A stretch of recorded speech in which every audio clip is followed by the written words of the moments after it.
नाक की हड्डी या नाक के अंदर मांस बढ़ने का कारण क्या होता है, क्योंकि उससे नाक में ब्लॉकेज हो जाता है। वंदना जी, अगर डॉक्टर से पूछेंगे तो डॉक्टर यही कह देता है कि ये नाक की बीमारी है, लेकिन किसी भी प्राकृतिक चिकित्सक से अगर पूछा जाए तो नाक में भी जो भी प्रॉब्लम चल रही है उसकी वजह हमारा पेट होता है, हमारा कॉन्स्टिपेशन होता है। सीने में आ गया तो यहाँ पे साए साए की आवाज आती है, बोलने में खांसी आने लग जाती है। जब ये नाक की हड्डी बढ़ जाती है तो प्राकृतिक चिकित्सा में इसका क्या इलाज है?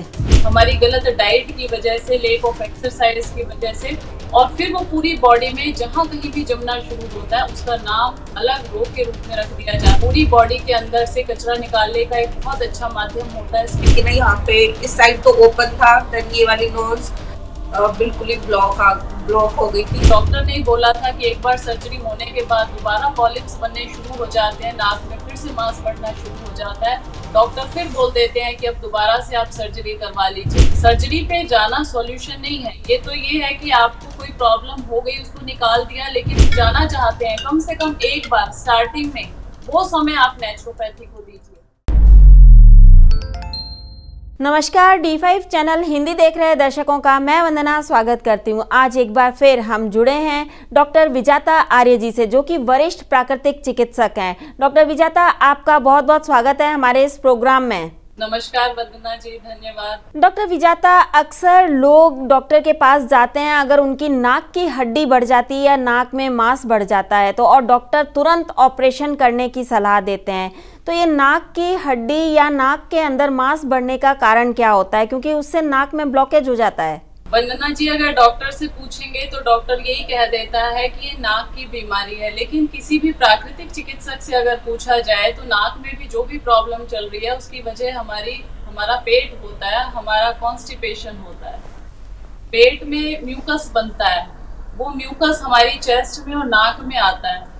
वहाँ पे जब हम दवाइयाँ खा करके उसको दबाने की कोशिश करते हैं तो नाक की ब्लॉकेज शुरू हो जाती है। धीरे धीरे यहाँ म्यूकस जमा होता है तो एस्थमा ब्रोंकाइटिस में कन्वर्ट हो जाता है। नाक में जमा होता है तो वो नाक की हड्डी बढ़ना, मांस बढ़ना शुरू हो जाता है। क्रिएशन सारी पेट के अंदर ही होती है। जिन लोगों का लाइफस्टाइल गलत होता है, एक्सरसाइज नहीं करते हैं, खाने पीने में दिनचर्या अपनी ठीक नहीं रखते हैं, जो ज़्यादा चटोरे होते हैं, ऐसे लोगों को ये म्यूकस बनता है, कफ बनता है, और वो धीरे धीरे नाक में आता है। फिर वहाँ पे धीरे धीरे जमना शुरू हो जाता है। उसको कह देते हैं मांस बढ़ गया, हड्डी बढ़ गई। सीने में आ गया तो यहाँ पे साए साए की आवाज़ आती है, बोलने में खांसी आने लग जाती है। तो ये सारा का सारा प्रॉब्लम जो क्रिएशन है वो सब पेट से शुरू हो रही है। इसमें ऊपर क्रिएशन नहीं हो रही, क्रिएशन सारी हमारे पेट में होती है। और इसके लिए एक रीज़न नहीं है कि मैं कहूँ कि सिर्फ एक ही रीज़न है। बचपन से हमारा ब्रेड, बिस्किट, जैम, सॉस, अचार, पापड़, बंद घरों में रहना, खुली हवा में सांस ना लेना, एक्सरसाइज की कमी होती है, तो ये कहीं ना कहीं टॉक्सिन्स है, फॉरेन मैटर है, वो जमा होना शुरू हो जाता है। उसी का नाम हम रोग बोल देते हैं। नाक में जमा हो गया तो साइनोसाइटिस हो गया, ब्रोंकाइटिस हो गया, पेट में जमा हो गया, कोलाइटिस हो गया, स्किन में आना शुरू हो गया तो सीवियर हमें कई तरह के एक्जिमा और सोराइसिस हो जाते हैं। सिर में चला जाता है, डैंड्रफ हो जाता है, हेयर फॉल होना शुरू हो जाता है, माइग्रेन बन जाता है, हड्डियों में आ जाता है तो सोराइसिस बन जाता है, घुटनों में अर्थराइटिस बन जाता है, घुटनों में आ जाता है, बैक में आ जाता है। तो ये टॉक्सिन्स है, विजातीय द्रव्य है, फॉरेन मैटर है, जहाँ जहाँ जा रहा है उसके नाम अलग अलग हैं। बेसिक कॉन्सेप्ट प्राकृतिक चिकित्सा का यही है कि हमारे पेट में क्रिएशन होती है हमारी गलत डाइट की वजह से, लेक ऑफ एक्सरसाइज की वजह से, और फिर वो पूरी बॉडी में जहाँ कहीं भी जमना शुरू होता है उसका नाम अलग रोग के रूप में रख दिया जाता है कि इसका ये नाम है। अदरवाइज अगर नाक में प्रॉब्लम है तो भी हमें पेट का ही सॉल्यूशन करना है।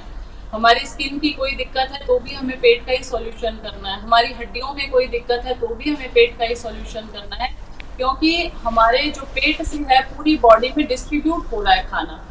हर जगह अपनी अपनी खुराक पहुंचाने के लिए हमारा पेट ही जिम्मेदार होता है। इसलिए हमें पेट को ठीक करना है। सबसे पहले कॉन्स्टिपेशन खत्म होनी चाहिए। तो ये सारा उपचार हम इसमें चलाते हैं। मिट्टी की पट्टी, एनीमा, कटी स्नान, फूक स्नान, भाप स्नान, चलने की फिंगर क्रिया करके बॉडी को डिटॉक्स किया जाता है। विजाता जी, जब ये नाक की हड्डी बढ़ जाती है तो प्राकृतिक चिकित्सा में इसका क्या इलाज है? प्राकृतिक चिकित्सा में पूरी बॉडी को शोधन किया जाता है, पूरी बॉडी को डिटॉक्स किया जाता है। कोई भी ऐसा पार्ट जहां से भी शरीर से गंदगी निकलती है उसकी ब्लॉकेज को खत्म किया जाता है। जैसे स्टीम देख करके हमें पूरी बॉडी के अंदर से कचरा निकालने का एक बहुत अच्छा माध्यम होता है, स्किन के थ्रू निकलता है, पेशाब से, लैट्रिन से निकलता है, नाक से निकलता है, मुंह से निकलता है। जहां कहीं भी ब्लॉकेज आई हुई है उसको हमने खोल देना है। तो इसके लिए हम कुंजल क्रिया करवा के, जल नेति, रबड़ नेति, घृत नेति करवा के, मिट्टी की पट्टी, एनीमा, कटी स्नान, धूप स्नान, भाप स्नान, ये सारा प्रोसीजर अपनाते हैं। फलाहार, रसाहार, प्लेन वाटर फास्टिंग, ये पूरा प्रोसीजर जब चलता है तो किसी भी तरह की रुकावट शरीर में आ रही है, कहीं पे भी कोई भी डिस्टरबेंस आ रही है, वो अपने आप ही खत्म होने लग जाती है। आज आपके साथ जो बैठी हैं, इनको क्या प्रॉब्लम थी? मेरे को बिल्कुल सेम यही प्रॉब्लम आई थी कि ना यहाँ पे इस साइड तो ओपन था, देन ये वाली नोज बिल्कुल ही ब्लॉक हो गई थी और जैसे कि सांस लेने में दिक्कत। क्या आप डॉक्टर के पास गई थी? डॉक्टर ने क्या बोला आपको? तो उन्होंने वही बताया कि ना आपका जो नाक का जो मांस है वो बढ़ चुका है, तो उसके लिए सर्जरी रिकमेंड की थी। फिर आपने क्या किया? दवाइयाँ वगैरह ली इसके लिए या सर्जरी करवाने की सोची आपने या करवाई? नहीं, मैंने सर्जरी नहीं कराई। मैंने सोचा कि पहले मतलब यहाँ पे आके देखते हैं। यहाँ किसी ने रिकमेंड किया था कि नहीं ये बहुत ही अच्छा सेंटर है, ये यहाँ पे ट्राई करके देखो, अगर नहीं होता है फिर सर्जरी मतलब करानी है फिर तो यहाँ आपको कितना फर्क पड़ा? यहाँ मुझे थोड़ा बहुत फर्क पड़ा है क्योंकि मेरे को आई थिंक 7 डेज ही हुए यहाँ पे। मतलब पहले से आराम है आपको? हाँ, पहले से थोड़ा रिलीफ है। यहाँ पे आपका रूटीन कैसा है? पहले मॉर्निंग में 5:30 बजे से लेके 7 बजे तक योगा होता है, देन फिर वो थेरेपीज वगैरह चलती है पूरे दिन। कौन कौन सी थेरेपी आपने अब तक ली है? मैंने पहले तो कुंजन कराते हैं यहाँ पे, फिर देन रबड़ नेति भी कराते हैं। फर्स्ट 2 डेज तो नहीं गई थी वो रबड़ क्योंकि वो ब्लॉकेज की वजह से अटक रही थी। देन 3rd डे वो ब्लडिंग वगैरह हुई तो वो चली गई। पेन होता है बट ये है कि थोड़ा। फिर उसके बाद हमें थेरेपीज में जैसे कि मैम ने बताया कि मिट्टी पट्टी दी जाती है और भाप वगैरह दी जाती है। विचारा जी, आपने इनको कौन कौन सा ट्रीटमेंट दिया अब तक? वंदना जी जब ये आई थी तो इनका एक नाक तो पूरी तरह से ब्लॉक था, वहां से तो कुछ जाना आना था ही नहीं। अब हमारे लिए बड़ा ही चैलेंज था। 7 दिन ही अभी इनको हुए हैं, आज 7वां दिन है और नाक पूरी तरह से ब्लॉक था। अगर हम घी भी डालें नाक में तो वो भी अंदर नहीं जाता था। रबड़ तो बहुत दूर की बात थी कि अंदर चली जाए। जल नेति भी अगर पानी भी डाला जाता था तो वो भी अंदर नहीं जाता था। तो ये स्टार्टिंग के 1-2 दिन तो ये भी उम्मीद खो चुकी थी और हम लोग भी सोच रहे थे कि शायद इनकी तो पूरी नाक ही ब्लॉक है, कुछ अंदर जा ही नहीं रहा। लेकिन 3रे दिन इन्होंने ट्राई किया और वो रबड़ अंदर से इनके मुंह में निकल आई। रबड़ नेति भी हो गई, इनकी जल नेति भी हो गई, घृत नेति भी हो गई। साथ साथ इनको fasting, juice fasting, fruit diet पे रखा गया पूरे 5-6 दिन। बीच बीच में पका हुआ भोजन भी, रोटी भी दी गई, खिचड़ी दलिया भी दिया गया, सब्जी भी दी गई और इनको डिटॉक्सिफाइड बॉडी को किया गया। तो आज के टाइम में ये बताती हैं कि मुझे 40% आराम है और मुझे लग रहा है कि मैं विदिन 1 मंथ 2 मंथ पूरी तरह से अपनी इस ब्लॉकेज को खत्म कर लूंगी। 7 दिन में इनकी नाक में बहुत अच्छा रिलीफ मिल रहा है। इनको सांस भी आ रही है इस नोस्ट्रल से और जो दूसरी नाक थी वो भी ब्लॉक होनी शुरू हो गई थी क्योंकि टॉक्सिन्स पहले एक में जमा होना शुरू हुआ और अब दूसरी नाक को भी उसने कवर करना शुरू कर दिया था। जब अंदर से सफाई धुलाई हो जाती है तो यहाँ के टॉक्सिन्स चाहे वो मांस के रूप में हो चाहे हड्डी के रूप में हो वो अपने आप ही ठीक होने शुरू हो जाते हैं। तो इनकी रिकवरी का अभी ये स्टार्टिंग स्टेज है कि इन्होंने एक प्रयास शुरू किया है और बहुत जल्द 100% रिजल्ट भी इनको मिल जाएगा जब ये नाक पूरी तरह से इनकी खुल जाएगी। लेकिन उसके लिए इनको प्रतिदिन ये सारी क्रियाएं, जल नेति, रबड़ नेति, कुंजल क्रिया और साथ में मिट्टी की पट्टी, एनीमा, कटी स्नान, धूप स्नान बहुत जरूरी है इनके लिए। धूप में बैठना क्योंकि अभी एक सिर्फ 20 इयर्स की एज में इतनी बड़ी प्रॉब्लम के साथ सर्जरी हो जाती और मेरे पास इनको खुद डॉक्टर ने बोला था कि एक बार सर्जरी होने के बाद दोबारा पॉलिप्स बनने शुरू हो जाते हैं, नाक में फिर से मांस बढ़ना शुरू हो जाता है। डॉक्टर फिर बोल देते हैं कि अब दोबारा से आप सर्जरी करवा लीजिए।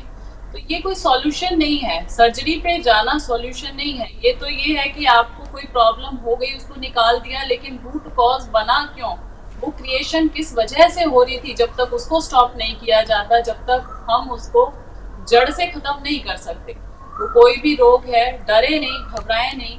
और ये बहुत छोटी उम्र है अभी इसकी, सुजाता बच्ची है एक तरह से, लेकिन इतनी छोटी उम्र में अभी से अगर इनका ऑपरेशन हो जाएगा, शरीर खराब हो जाएगा, तो आगे आने वाले टाइम में, अभी तो बच्चे भी नहीं हुए, तो बहुत ही क्रॉनिक प्रॉब्लम शुरू हो जाती है। तो जो भी लोग ऑपरेशन की तरफ जाना चाहते हैं, कम से कम एक बार स्टार्टिंग में वो समय आप नेचुरोपैथी को दीजिए। पहला इलाज, पहला ट्रीटमेंट हमारा नेचुरोपैथी होना चाहिए, ऑपरेशन की तरफ बाद में जाना चाहिए। डॉक्टर विजेता, यहाँ मैं आपसे पूछना चाहूंगी कि इनको आपने कौन कौन से योगासन प्राणायाम करने के लिए कहा? सबसे ज्यादा जो इनके लिए लाभदायक है वो है भस्त्रिका प्राणायाम। भस्त्रिका प्राणायाम में deep breathing, deep inhalation, deep exhalation. एक बार आप करके दिखाओ सुजाता, कैसे करते हैं भस्त्रिका प्राणायाम? नहीं, हाथ ऊपर करके श्वास भरो और छोड़ो, इनहेल एक्सहेल। इस तरह से इनको फास्ट करने के लिए कहा गया कि आप इस वाले प्राणायाम को इनहेल एक्सहेल फास्ट करते हैं तो बहुत स्पीडली करो, और सुबह शाम दोनों टाइम करवाया गया। इसके साथ साथ अनुलोम विलोम प्राणायाम, ये 2 प्राणायाम इनको सुबह शाम कम से कम आधे से 1-1 घंटे तक सुबह शाम करवाए गए। तो इनको सांस आनी शुरू हो गई है, दोनों नोस्ट्रल से अब ये श्वास ले पा रही है। अदरवाइज पहले इनको ब्रीदिंग सिर्फ एक ही नोस्ट्रल से हो रही थी, और वो एक नोस्ट्रल भी इनका हाफ ब्लॉक हो चुका था। तो कहने का मतलब ये है कि प्राकृतिक चिकित्सा और योग 100% सॉल्यूशन है। उसमें आसन इन्होंने सारे ही किए हैं, ये सूर्य नमस्कार से लेकर के सारे आसन सभी कर लेती हैं। और जितनी भी थेरेपीज दी गई उसमें मेन इनकी थेरेपी रबड़ नेती थी। रबड़ नेती ने इनका बहुत हेल्प की नाक को खोलने में। घृत नेती बहुत ज़्यादा हेल्पफुल हुई। साथ में जो डिटॉक्स पेट का किया गया उसमें कॉलन हाइड्रोथेरेपी है, मसाज है, स्टीम बाथ है, वो सारी ही पैथी इनको दी गई। और पूरी बॉडी को एक साथ रिजुविनेट किया गया, डिटॉक्स किया गया, और 1 वीक में इतना अच्छा रिजल्ट है। तो 4 हफ्ते 5 हफ्ते जब ये पूरा महीना कर लेंगी उसके बाद ये प्रॉब्लम पूरी तरह से सॉल्व हो जाती है। डॉक्टर विजेता, कई दर्शक आपसे मिलना चाहते हैं, आपका फ़ोन नंबर चाहते हैं, तो आप अपना फ़ोन नंबर ज़रूर बताएं। मेरा फ़ोन नंबर है 8816893478 और कायाकल्प योगा नेचर क्योर इंस्टीट्यूट सोहना में ये पूरा सेंटर है नेचुरोपैथी का। और मैं सभी को यही कहती हूँ कि चाहे आप रोगी हैं या निरोगी हैं, 7 दिन का डिटॉक्स प्रोग्राम सभी को साल में एक बार जरूर कर लेना चाहिए, जिससे कि आगे आने वाले रोगों से हम बच सकें। हमारा उद्देश्य होना चाहिए हेयम दुखम अनागतम, आने वाले रोगों को रोकें। आपके घर में छोटे बच्चे हैं, उनको कभी भी नाक में जुकाम हो गया है, दवाइयाँ ना दें। दवाइयाँ देने के बाद ऐसी सिचुएशन हो जाएगी जो मेरे पास बैठी हुई सुजाता की हो गई। नाक ब्लॉक होगी, फिर हड्डी बढ़ेगी, फिर आप उनके नाक कटवाओगे। और एक नाक कटा था तो लंका कांड हो गया था, लेकिन आज जिसे देखो नाक की हड्डी बढ़ गई, नाक कटवा दिया। बिल्कुल भी हमें ये कोई नई बात नहीं लगती है। ऑपरेशन करवाना तो हम बहुत ज्यादा लाइट फील करते हैं कि क्या हुआ ऑपरेशन, तो आजकल तो बहुत कॉमन हो गया है ये सब चीजें। 88,000 कितने बताए ऑपरेशन का इनका खर्चा? सुजाता जी खुद बताएंगे। 88,000 इनको नाक का ऑपरेशन बता दिया गया था, और यहाँ ये बहुत थोड़े खर्चे में 7 दिन में ठीक होकर के जा रही हैं, और आगे इसको सीख करके जा रही हैं कि मैं लाइफ टाइम इसको फॉलो भी करूंगी, क्योंकि ये एक लाइफ सेविंग टाइम होता है आपका। ये आपकी लाइफ की एक कहानी शुरू होने वाली है, और उसी टाइम आपको ऑपरेशन करके तरह तरह से काट पीट करके दवाइयों पे डिपेंडेंट होना पड़ता है लाइफ टाइम के लिए। इससे ज़्यादा बदतर सिचुएशन कोई नहीं हो सकती हमारी आगे आने वाली जनरेशन के लिए। तो मैं यही रिक्वेस्ट करूंगी कि ऑपरेशन से बचें और नेचुरोपैथी को, योग को एक लाइफस्टाइल बना करके। डॉक्टर विजेता, हमसे जुड़ने के लिए आपका बहुत बहुत धन्यवाद। थैंक यू सो मच वंदना जी। अगले एपिसोड में आपसे फिर मुलाकात होगी, तब तक के लिए नमस्कार।